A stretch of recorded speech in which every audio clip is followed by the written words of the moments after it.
So our May concert is called War and Peace, and I know that is not a reference to Tolstoy.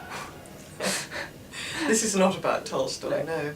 It's about the 18th century, really. It's about the 18th century in Europe, which was, one way or another, riven with wars about this succession or that succession, the Spanish succession and then the Austrian succession, and then at the end of the century the sort of turmoil that permeated Europe after the French Revolution.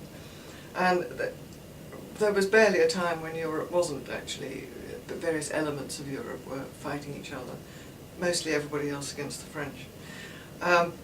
And two of our pillar composers, as I always call them, Handel and Haydn, were caught up in this inevitably, in that they lived through times of their countries being at war, and were in a sense often called upon to refer to it in what they produced, in rather different circumstances. Handel, who, as we all know, lived in England for a long time, although he was German, became an Englishman and was a close colleague and even friend, I would say, of George II, for whose coronation he wrote all that music, glorious music, in 1727. And in 1740 to 1748, the British were very much involved in the War of Austrian Succession, which was all about whether Maria Theresa could inherit her father's throne because she was a woman. Anyway, she did, and we all know that was fine.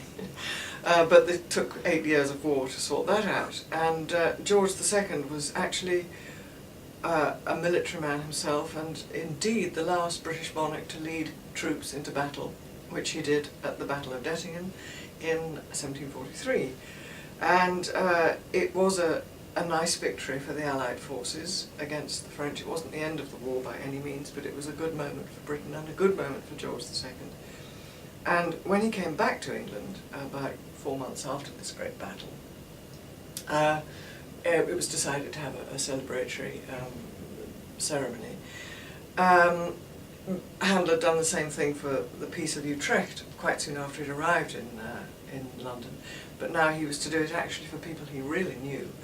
And the sort of display that was put on for George II was something that hadn't actually been seen since his coronation. And Handel wrote this Dettingen Te Deum, as it is now known. The Te Deum generally associated with peace and good outcomes, which was performed first in the Chapel Royal in 1743, and then later, I think, in the bigger spaces of the Abbey and St. Paul's.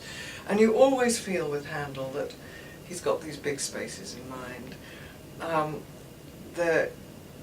The Te Deum obviously calls for military-like forces of trumpets and timpani, as well as oboes and bassoons and strings. But the use of those sort of suggests spaces with echoes and space, and he writes for those echoes. There are bars rest where he will let the echo resonate in the building.